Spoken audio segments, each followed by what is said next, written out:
happens. Yeah, yeah. It's funny enough, not enough, but it's funny that, sometimes people, particularly with social media, everybody thinks their opinion is valid. Sometimes your opinion, and I mean, as South Africans, we want our democratic right, and I keep putting emphasis on that.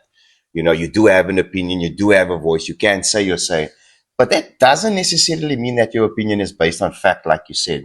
Sometimes your opinion can be based, on utter nonsense, and you just blabbing out and diarrheaing out.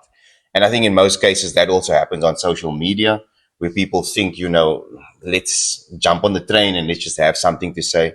I think a lot of clickbait also happens when, big stories like this come onto social media, and people just get involved and say what they want to, and they use it for clout. Yeah, But like you said, you have to have the evidence to back up your facts.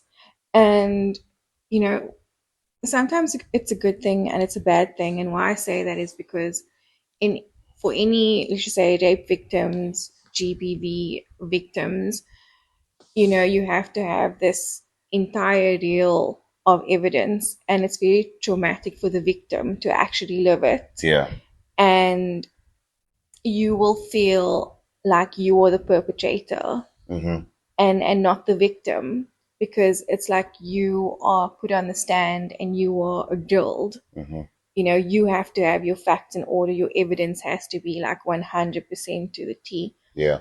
And it's kind of unfortunate that it's like that, because that in itself is traumatic for the victim. Hmm. I fully agree with you.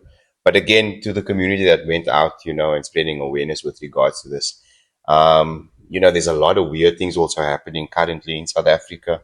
And this just being a contributing factor, I think the people is becoming more aware. What do you call it? Woke.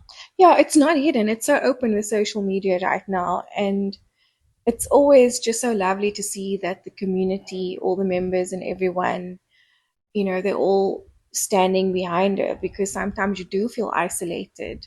Hmm. And sometimes you do feel, even like with your friends or acquaintances,